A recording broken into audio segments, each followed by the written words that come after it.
Alam niyo kung siya lang ang kung siya'y tatakbo bilang senador o congressman, kung pwede lang sana na kabilang niya ako sa kikilos para ipangampanya ko siya. Ipangampanya ko talaga siya. Kasi mga kabayan, maano talaga yan, maunawain talaga yan. At matulungin na tao si Bossing Leo Marcos. Ewan ko ba, bakit naiba siya sa mga Marcos? At ganun, kamag-anak man sana, kadugo niya yan, pero bakit iba siya? Tsaka ramdam ko talaga rin siya na ano talaga, matulungin na tao. Kaso lang hindi ko siya nakita personal eh. Kasi gusto ko talaga siya makita personal. Kasi pogi rin to eh. Pogi rin. Mana lang ako sa kanya. Mana lang talaga ako sa kanya. Sir Leo Marcos. Hanggang nandoon na siya sa kulungan, no? Nung nandoon na siya sa kulungan, talagang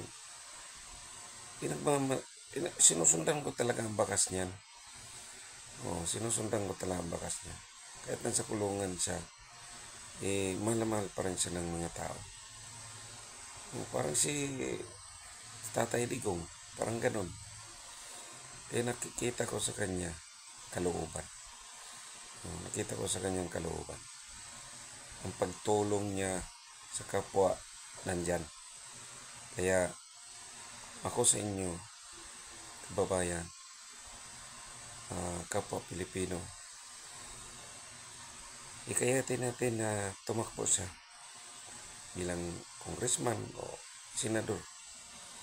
Kasi yan yung klaseng taong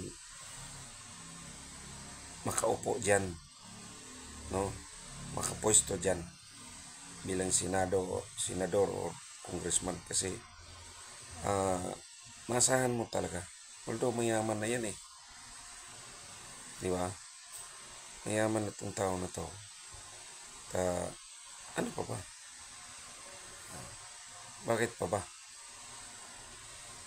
Wala naman siguro sa balat niya yung mangungurap pa. Okay?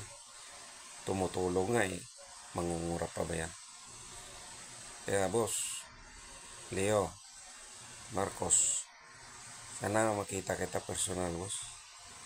Kasi noon pa pandemic,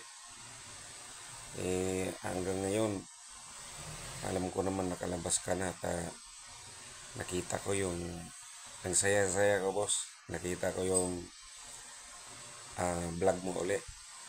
Yan. Pero nag-share talaga rin ako sa iyo na lagi na-idolize pa rin kita. Nakasupport pa rin ako sa iyo. Naka-follow din ako sa iyo. Naputol lang nung pandemic. Naputol kasi nakulong ka. Ngayon, andiyan ka na naman. Dumaan ka na naman sa wall ko. Ito na naman tayo. Kasama mo naman kami. Salamat, boss. Kahit na hindi mo ako nampunan ng bigas noon. Truck mga bigas mo noon.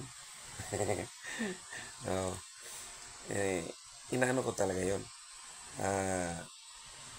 Nanghinayang din ako kasi siyempre pandemic nga yun. Wala talaga rin kami na talaga nun, boss.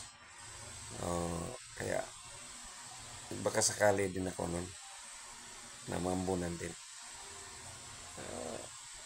Okay lang yan, boss, kasi ganun ganun talaga ang buhay natin.